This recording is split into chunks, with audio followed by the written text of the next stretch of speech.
اوتوماتيك 2011. جتني هاي البيك اب وبيها كود راندوم مسفاير. طبعا تشتغل صافية تقريبا، بس من نسوقها وتمشي بيها سرعة يصير بيها شوية مسفاير. فتحت البلاكات، هذا شكل البلاك. طبعا ما حد مبدلهن، اصليات فورد. فجبت قلت خله افحصها، جبت بلاكات جدد، خليتهن على التيستر، هذا القديم وهذا الجديد. شغل، شوف الفرق بالنار. شوف هذا الشعلة مالته زرقاء، هذا شوي بها على حمار.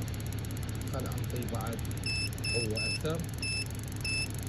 عادي هذا شوية دي يهرب من جوه، بس الفرق من اصعد بالسرعة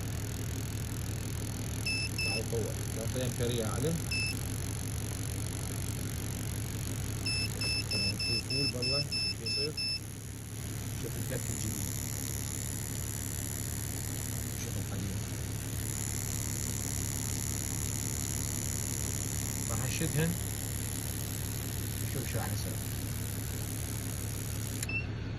شديت البلاكات الجديدة، وهسه خلينا نربط السيارة على الجهاز. اختار فورد، اختار اوكي، نقرأ الفين نمبر رقم الشاصي، قراه، نقول له اوكي،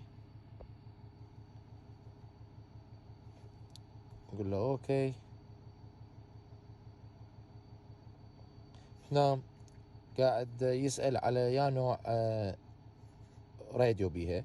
فاحنا الراديو اللي عندنا اللي هو يكون AM FM with CD، يعني ويا CD. نيجي هنا، هذا الCD، هذا AM FM، فنختاره، نقول له اوكي.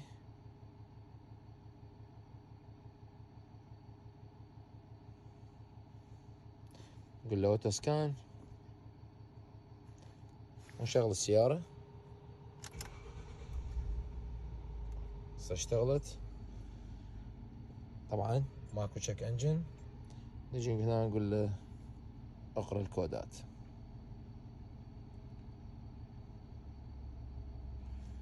ماكو ولا كود، بس ما عدا هذا مال الخاص بالتبريد.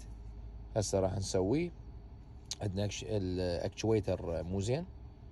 هسه هاي السيارة مشتغلة صافية. وطبعا عندنا التاير مونيتور هم أنا راح نسوي ان شاء الله. دوسلها، سيارة صافية 100%.